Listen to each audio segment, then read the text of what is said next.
What's up, YouTube? Welcome back to another video. Like the thumbnail of the video shows, we're talking about the radio on the H2 today. Now, in my opinion, in my personal opinion, if you just bought your H2, or if you had your H2 for a while and you have other vehicles and you're always thinking, hey, should I go ahead and upgrade?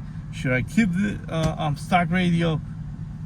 In my opinion, in my personal opinion, for those of you that have asked me if it's worth keeping this unit right here, in my opinion, you should get rid of. When I bought this H2, this unit right here is what came with it. Not a bad unit compared to these right here.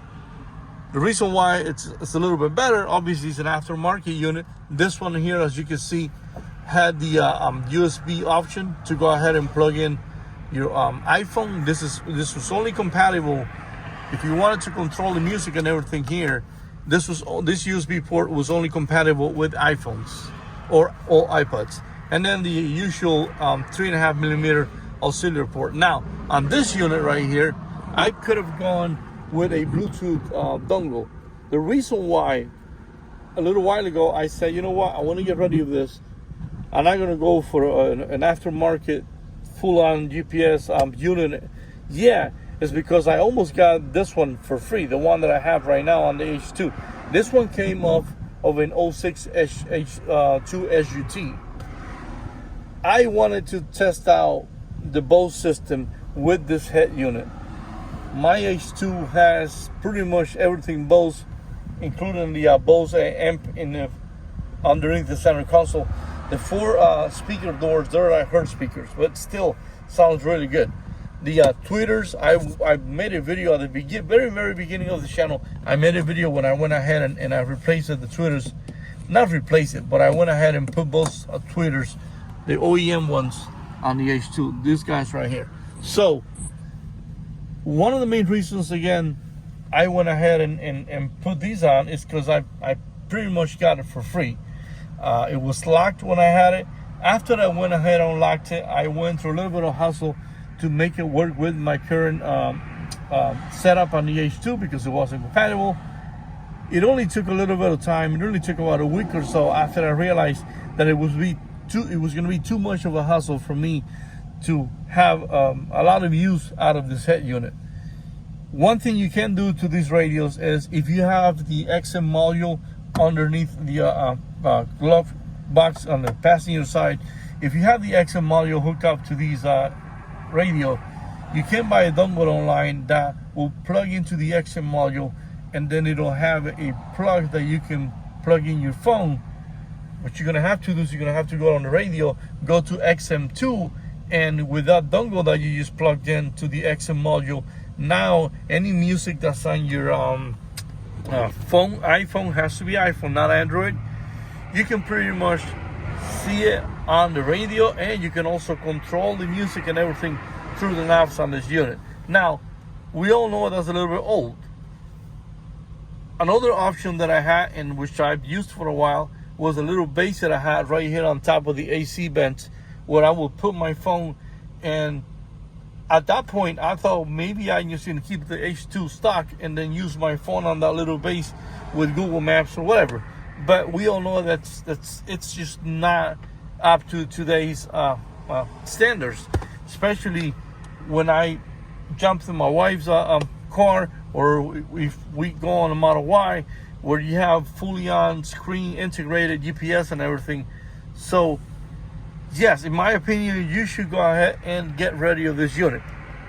But if you want to keep it, again, there's options that you can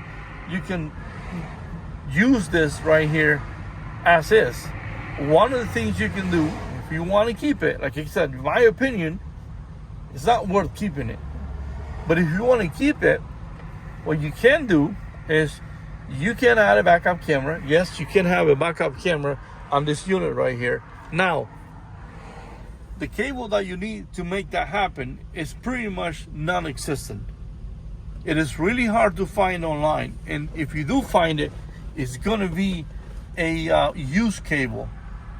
Back then, when these units were still being produced, a company, loud car, a company came out with a little flat ribbon cable that you could plug in to the back of the radio. Well, you have to take the whole radio apart. Like, just to give you an example, imagine this is that head unit. You have to take the top off, and you have to plug in a ribbon cable in the main board of this factory radio, and that ribbon cable will have a little circuit board where you can plug in one extra channel, and on that extra channel it'll be a video RCA video input, where you will go ahead and plug in whatever backup camera you have. So when you put the UH2 on reverse, this old head unit right here will go ahead and give you a backup camera. That's one of the things you can do. Again, the manufacturer no longer makes that part. You're gonna have to Google it if you want to do that. If you want to keep your unit, you can Google it and you'll find it.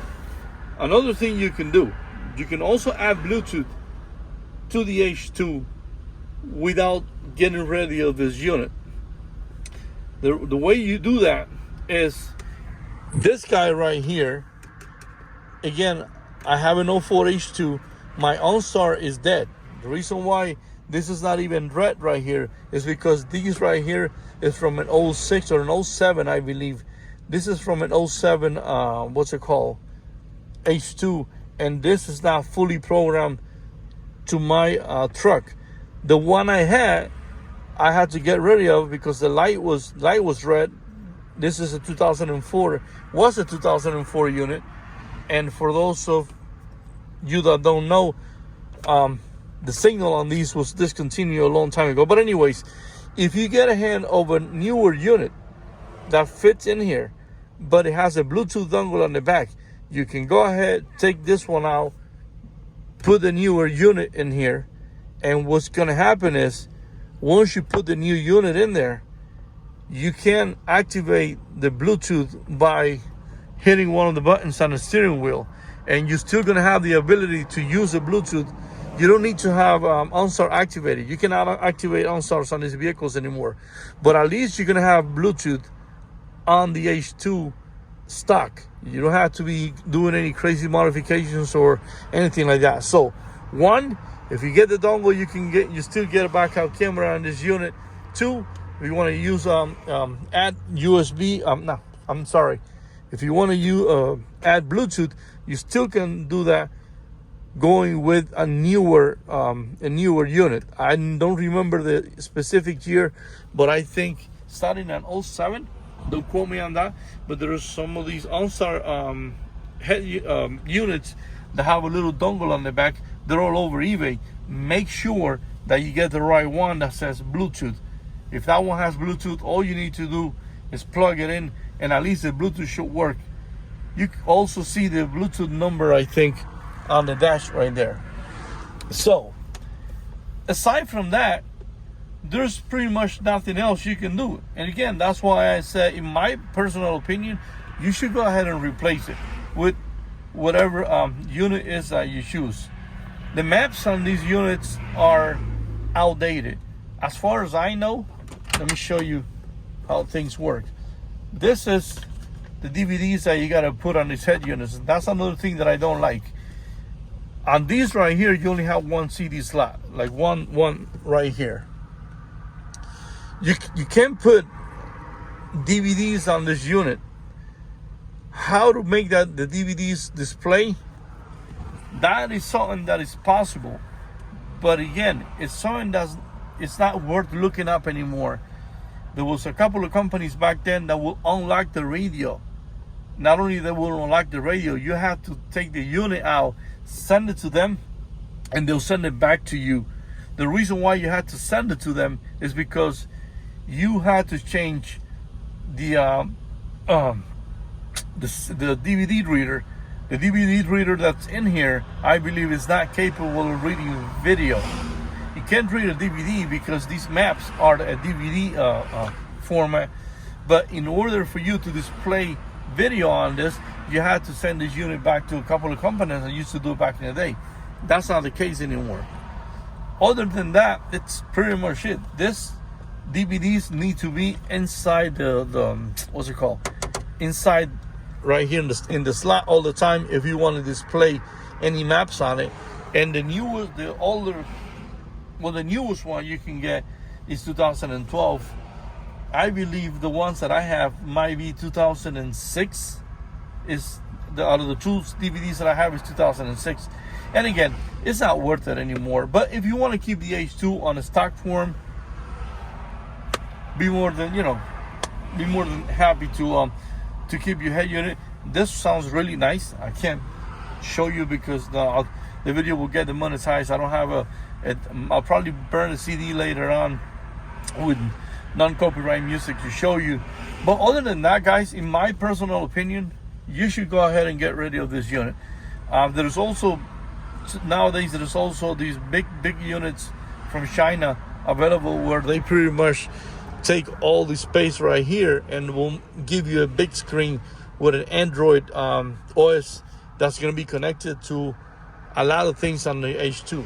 It's going to give you it's going to give you pretty much, you're going to have an OVD stuff coming out of the port straight to the unit all the time. You can have 4G on some of them. It runs on Android. I'm going to trying to look up those units, and I might post a link on the description of today's video. But there you have it. Just wanted to make this video because I know a lot of you asked me the question, and again, if you made it this far into the video, I know a lot of you were like, hey, you make a lot of videos explaining yourself. I'm not explaining myself. All I'm doing is I am trying to answer the same question that I get over and over and over with one video. That way, if anybody asks me about the radio again, I'll direct them to today's video. And that's pretty much my opinion on the stock radio. Get ready of it. Thanks a lot for watching. See you on the next one.